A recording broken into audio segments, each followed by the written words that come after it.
Hello, everyone. Welcome back to another amazing episode of 52 Authors, 52 Weeks.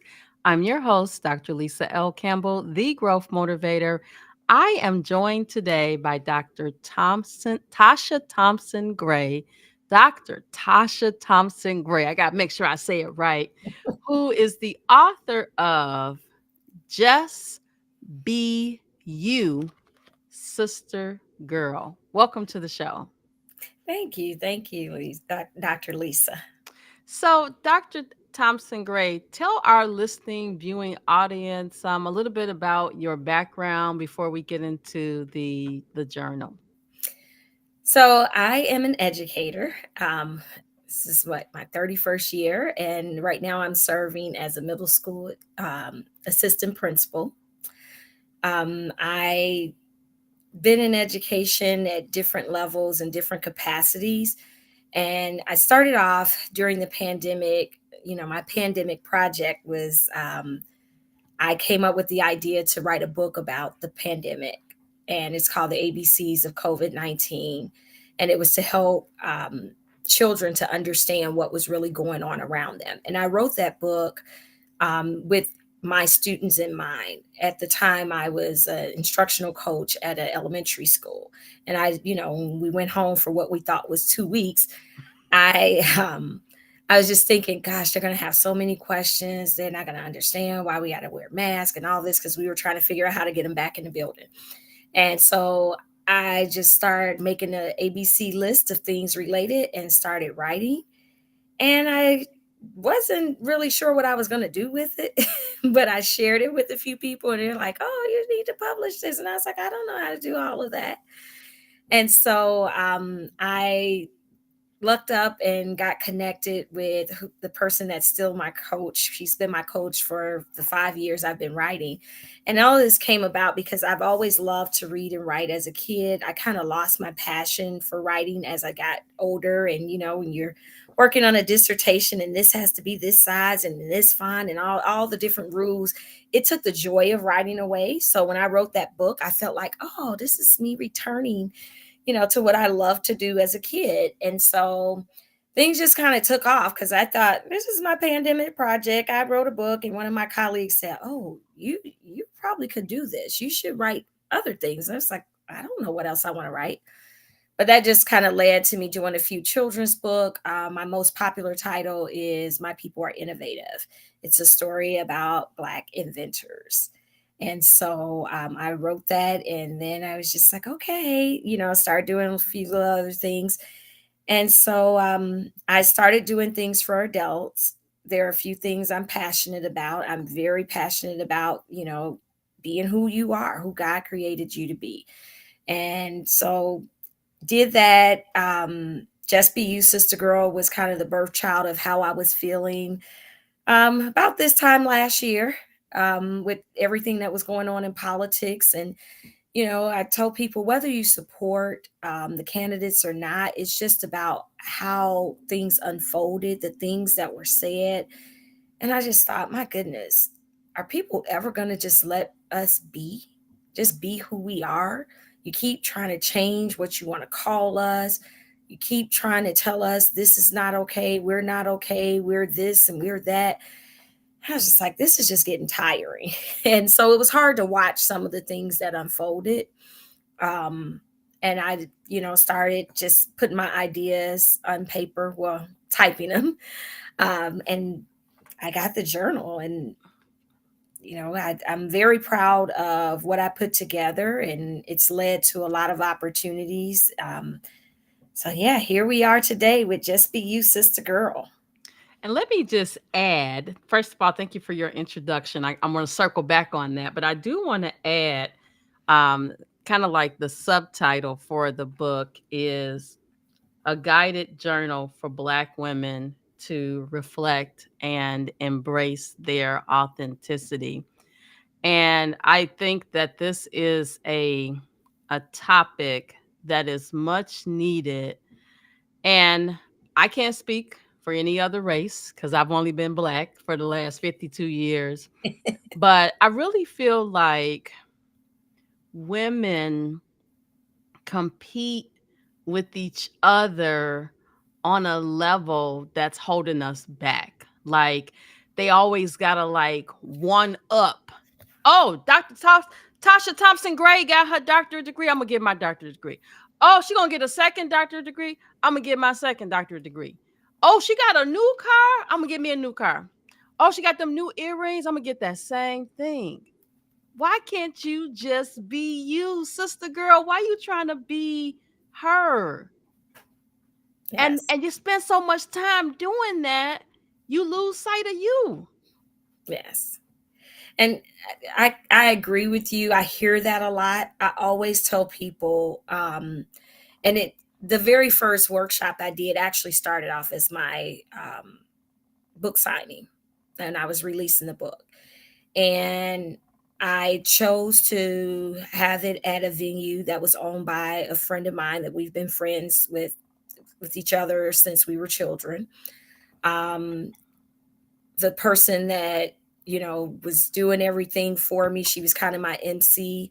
This was my god sister. My best friend was there taking care of everything. Another one of them was, they took care of the food, they took care of welcoming my guests.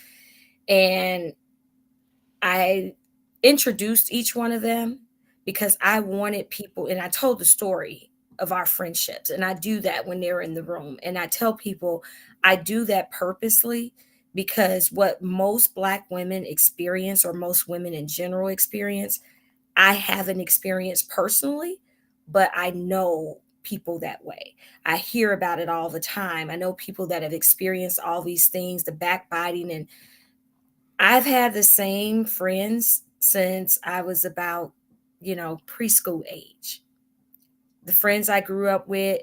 And when I say those women are my rock, when I say I can call them, and when I say, hey, I got a workshop, they're like, okay, what you need me to do?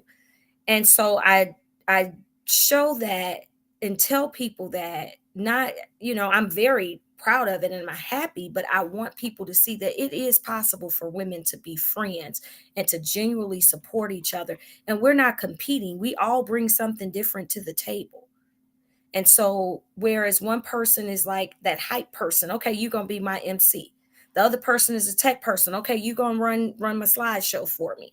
Oh, you good in the culinary area, so you got the food.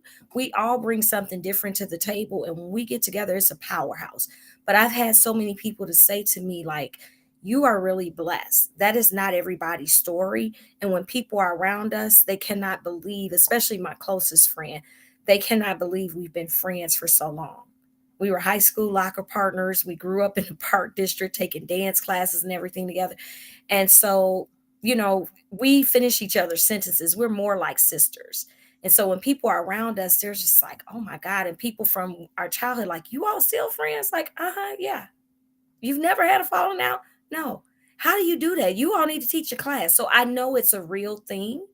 But I think, like you said, it goes back to, if you can just focus on being you, and if the next person that you're friends with can be them, and together what you all can be and what you can accomplish is so much greater than all of that backbiting, the jealousy. I just don't have that within my circle. I tell people all the time, God truly, truly blessed me with an amazing group of women, and we add on to it.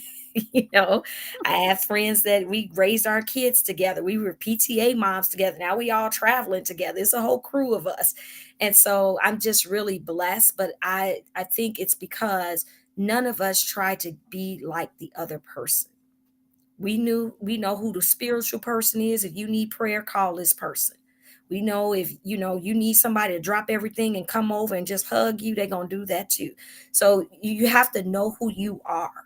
And that's what, just be you, sister girl, is all about, is exploring your experiences so you can get to the root of who you are, and just embrace that person.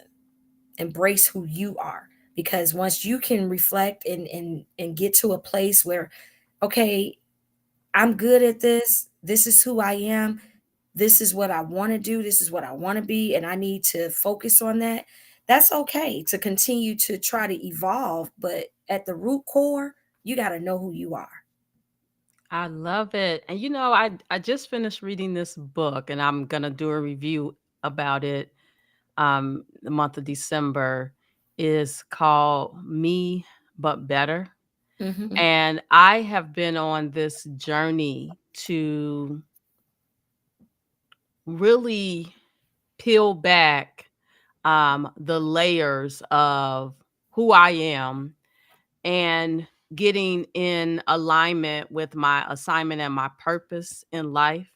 And I think sometimes that can change because who I was and what I was doing 20 years ago has evolved. And I can tell that this is where I'm supposed to be because I wake up and go to sleep thinking about it. I'm dreaming about it. And it comes across in everything that I do. But I realized I got to this place because I was willing to do the work. And I think having a journal that helps you start to unpack those things that you don't want to talk about. And I don't know what it is about us being afraid to talk about things that are bothering us. Hmm. I am one of those people who, if we go on a trip together, I guarantee you, I'm gonna make sure we're gonna be crying on that trip because I really want people to walk in their true, authentic self. But you got to peel back those layers. And some people's layers are so deep that it takes a whole village to help them pull back those layers. Hmm. Yeah, and that's one of the things that I talk about. One of the sections in the book is resilience and our mental health, and we have to just come to terms with some of the things that we've experienced and realize we're a product of those experiences. And so when I do the workshops, we talk about that, and we talk about like some of the questions, the prompts in the book is asking you, like, what do you do when you feel stressed? What do you do when you feel overwhelmed? Because you've got to learn if those things are effective and if they're hurting you, and you got to face some of the things that you've experienced. But then we also, I think sometimes, we hear all the time, oh, just pray. Yeah, but faith without works is dead. You got to pray and you got to do the work, and it's hard to do work on ourselves because we have to be truthful, we got to be real, and we have to face some of the things that we just act like we've gotten over. We bury those things.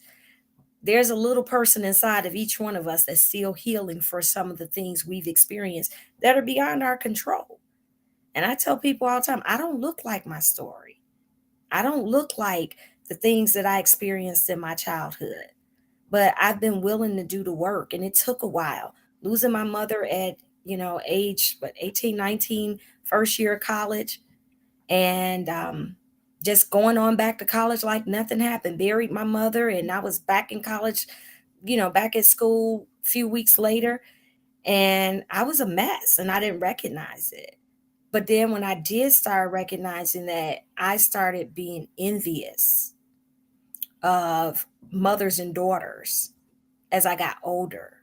And I would see them in the mall, and I can almost remember the exact, I was in the mall Mother's Day weekend, and I'm seeing all these women with their mothers.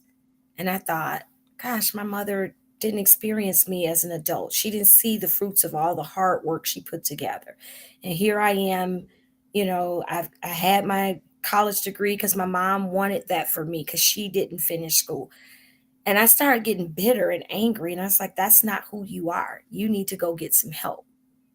So that was the first time I went to therapy. And I tell people, pray, journal, meditate, talk to your girlfriends. If you need to, light the candles and sip some wine or whatever it does for whatever does it for you to get you relaxed. But don't ever be afraid to sit in somebody's chair or on their couch and talk to them, because that's a neutral person.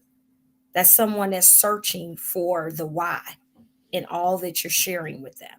So yeah, I'm a fan of, get the therapy, do the work. Some of it you can do on your own and help you discover some things, but sometimes we need some professional help. Some And folks that's been trained in yes, how to help you peel back those layers. yes, yes. Get through those weeds and get to the root cause of it so you can come out better. And we can't be afraid of that. But, this is what happens in our culture, and in our communities. And I think now we're becoming a little more open about it and more accepting of it. But back in the day, and my family loved me, but I don't think the thought of Tasha needs therapy ever crossed anybody's mind because my academics were not impacted. But inside, Mm. I was hurting. Invisible. Yes. It was Yeah. the invisible stuff. I'm in the process of um, writing my third book. And one of the things I talked about in the book is how there was a situation in my life that I filed away in the do not recall folder of life. Hmm. And I didn't realize it until years later that that that part of my life that I filed away, never to retrieve it, was impacting how I showed up as an adult, as a mother, as a wife. And I realize that we only get this one life, and I don't want to be bitter. I want to be better, and I want to help others be better, but I Yes. can't help others be better if I'm so bitter. And I've witnessed people who are bitter explode in groups with other people and lash out at somebody that's not doing nothing to them.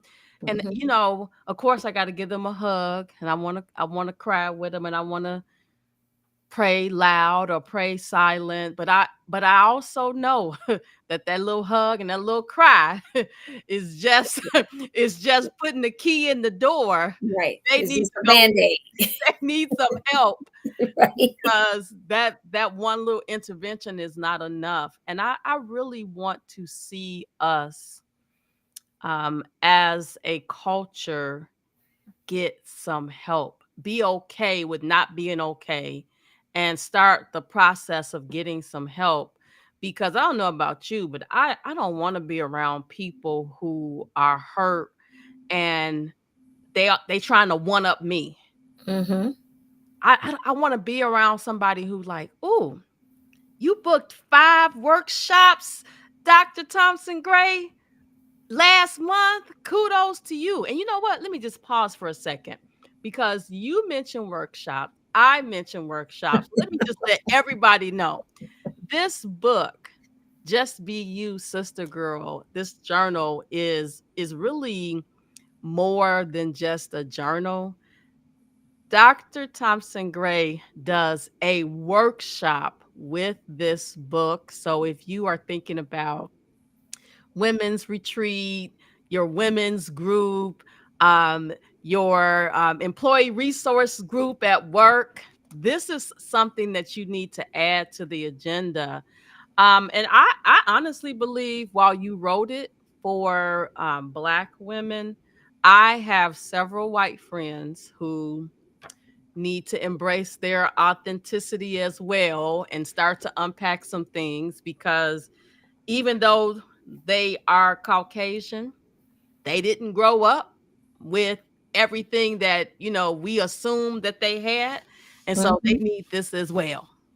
Right. And I agree with you. I think, people in general, we need to do some healing and understanding of who we are, and like you said, peel back those layers. So yes, I was thinking of how I was feeling, and thinking of, the other women like me that, we constantly talk. I just had a conversation with a friend of mine um, today about, how this person is treating them and why are they like that. And, I'm constantly saying, but that's not a you problem. You can't solve and fix people. they're going to have to come to the realization themselves. Like you said, being bitter for unnecessary reasons. Just being around people that, okay, yeah, you're the boss. Okay. We understand that. We know what your title and role is, but you don't have to prove that. You don't have to prove that to people. We already know. We see your name on the stationery, it's on the website, you know, your paycheck reflects it. So, what more do you need? Why do you have to feel the need to prove to us that you can tell us what to do and we got to do it your way? We already know that. And, because one of the things that happens is people say, oh, women in charge. Women are not good leaders, they're too emotional. And there are a couple things about being a woman that, I got some trigger phrases that just drive me crazy. And I hate when people say it. And being emotional is one of them. I said, I'm sorry. God created us to be emotional people. This is who we are. Everybody knows that. Women are emotional. And I look at that as I only give my emotions to things that I care about. So if I'm being emotional, that's really passion because I'm passionate about what I'm doing, what I'm involved in. And if it evokes strong feelings, that's because I care about it. Now, if I just say, yeah, okay, whatever, that means I don't care. And I'm not going to respond to that and pretend like I don't care when I really do. And I'm not afraid to speak up. I'm outspoken and I don't mind sharing my feelings and thoughts. Um, but yeah, it's just, I think, so many people are having trouble with being who they are. And then it comes out towards other people. I mean, the saying hurt people is true. But I don't want to be around people that are hurting me. And even when I talk to my students at work, I'm telling them, like, you say this is your friend. If you treat your friends like this, how are you going to treat people that you don't really care about? And so, it's a lot of work we have to do as people, as individuals, and learning. It starts with learning and embracing who we are, and stop trying to be the next person. And I think that's one of the things that our young people are really struggling with. We always had idols. We all had heroes and people we wanted to be like growing up. But I feel like it's more negative influence now than it was when we were younger. And so, I went to college because my family was demanding it, but also I grew up watching a different world and they made college look fun. And when I went to visit my aunt who was in school, she was at HBCU, Alabama State University.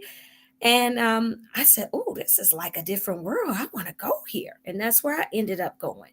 But, those were the type, we had positive influences. And so now the things that are on television, it's always a bunch of women. They got to argue. They can't get together and have a good time. They have to argue.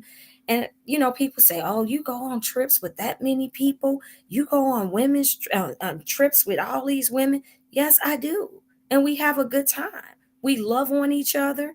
And, once you get invited, you got a standing invitation for our next trip. And it just grows. And we're about loving on each other and letting people be themselves.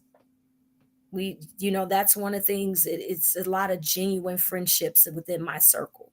And we know who the loud person is. We know who the person that don't take no mess. That's, they set it off, but we let them be them.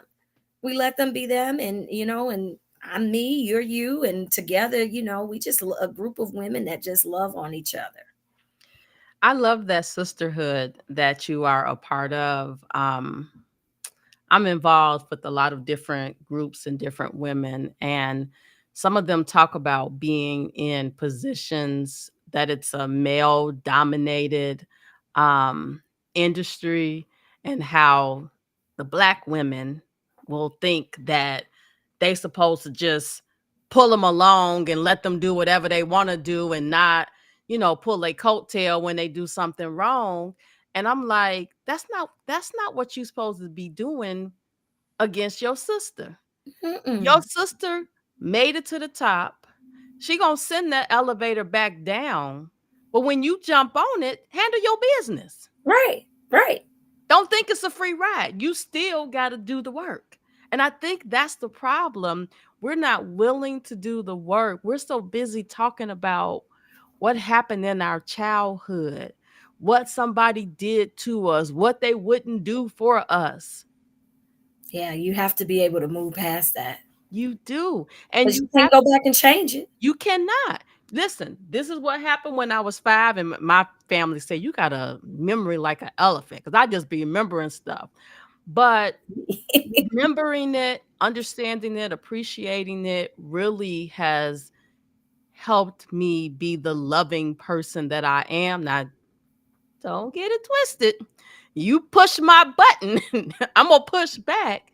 But generally speaking, I'm a soft-hearted, kind person who really wants to see others win. Mhm. And even though, people like, "Oh, you're very outgoing," I can also be the person who sits back and doesn't say one word. I could sit in a meeting for 2 hours like this because I'm just listening and learning and like, oh, I can put this in my book, right? I'm just Right, I'm right, always I'm always evaluating me but better, right, them right. but better. Mhm, mhm. So you've been in the school system for 31 years. I suspect that at some point you're going to do the big R. A lot of people are Oof. ready to do the big R, not me. I don't have enough money to do the big R. But before you get to that point, what's next for you? So yes, I am past ready to be with the big R. I tease all the time. You sending me this information about joining the American Association for Retired People, but then they won't let me retire. I'm too young, and that's the American way. Anyway, I've checked a lot of boxes because when I started teaching, all I wanted to do was teach. I never wanted to leave the classroom. I didn't see myself as a leader at the time. I didn't see myself as someone that could influence others or lead others. I just wanted to work with children. And I've had 14 years in the classroom. I've been an instructional coach. I've been a principal, assistant principal, dean. I've checked a lot of boxes. And so, what's next for me? I've got about 7 more years before I retire. I'm calling it the 7 year itch because I'm still passionate about children. Everything I do goes back to children. Even this book, this journal, once women get themselves, on a path where they're embracing who they are, they can only be better for the children in their life. Yeah, so my next steps, I want to continue to grow as an author. um, as far as my career as an educator, I think before I retire, I do want to get back into a principalship. I kind of took a back seat for a little while when my son left home for college, and my daughter was by herself. And I was like, okay, I'm going to go back, take a step back. And so now I think I'm ready to get back out there. The other thing I want to do is get to the college level, because right now I think I've always wanted to be in a position to train future educators. So going to that college level may be my next step. I love it. And so I have taught at the university level since 97. I don't know anything about teaching the young people. Um, but what I do know is that their parents need you, because when the parents come to me at the university level, their mindset is not ready to be there. And it just confirms for me why the kids act the way that the kids act. But there's a lot of work for us to do. And so even though you do the big R, I see you continuing on this mission to help sister girl, be her. Yeah. And truth be told, somebody needs to write a book like, yo, bro, for the men.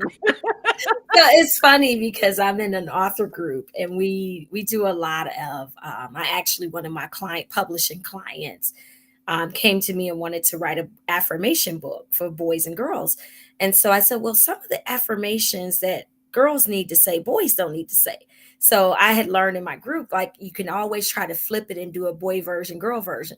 So when I published this journal, um, someone said, "Oh, yeah, you should be ready to do a male version." I said, "I can't tell a male how to be a male. I can't. Our experiences are different, and I know how it is for me as a female with a male trying to tell me what type of woman I should be. That doesn't sit very well. So I said, I'm going to leave that to somebody else.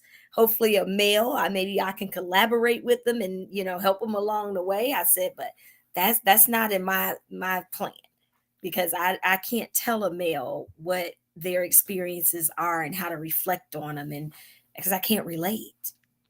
Absolutely. So when I did my first conference, someone said, you should put one together for the men. Oh, no, I should not. I have no clue what. Well, let me say this.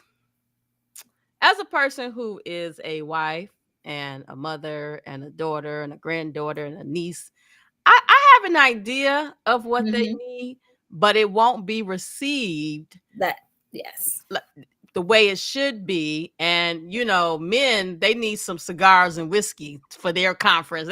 Their conference, the environment is got to be a little bit more comfortable for them so that they Hmm. can be more vulnerable.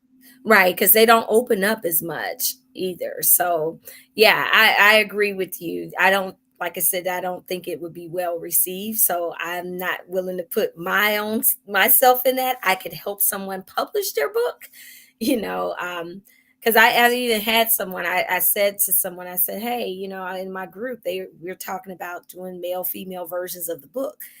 And he's like, don't. Mm-mm. I said, no, that was my thought. I just wanted to see if you had the same thought. He's like, no, that won't be received.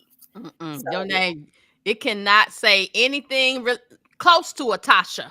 no, no.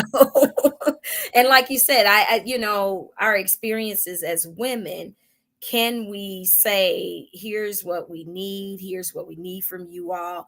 Yes, we can say that. But beyond what you should do to get there, I can't help you with that.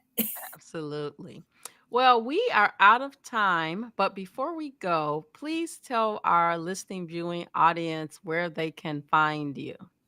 So I am on most social media platforms. It's some version of my name, Tasha Thompson-Gray. I do have a website that's www.tashathompsongray.com. There you can find information about my books, how to book me for speaking engagements, workshops, or different things. I do author visits for children in schools and different organizations. And like Dr. Lisa mentioned, if you are planning something, I know we're about to be at the first of the year and people are planning out their events. If you have a women's group that you are looking for something to do, or even if it's not a group, if you just get a group of friends together and you all, how we do the vision board parties, because part of my workshop is we do bingo cards. And so starting off the year, this would be a great time to invite me into your circle. Let's talk and let's reflect. Let's use the journal and then let's set some goals for the year. I love it. Well, I have enjoyed chatting with you today. I know that this won't be the last time that we see or hear from each other. It was quite interesting that you knew my best friend, my daughter's godmother. So it's a very small world, and I'm really excited to see what the future holds. And I really would love to see these workshops. And this is the vision that I just had. I'm envisioning um, a day where there's a workshop being held for the mothers, and there's a workshop being held for the kids simultaneously, so that at the end you can bring the two groups together and talk about some key takeaways and have those conversations, because I think that type of community building is missing. And you have a lot of women. I was a young mother, trying to navigate life. Well, not that young. I was over 18, but still, Mhm. still, wet behind the ears, if you will, and didn't know initially how to navigate life. I think we need to go back to that. It takes a village mentality, Absolutely. because if not, I don't know what the future holds for us as a race, as a nation. I don't know what it's going to look like.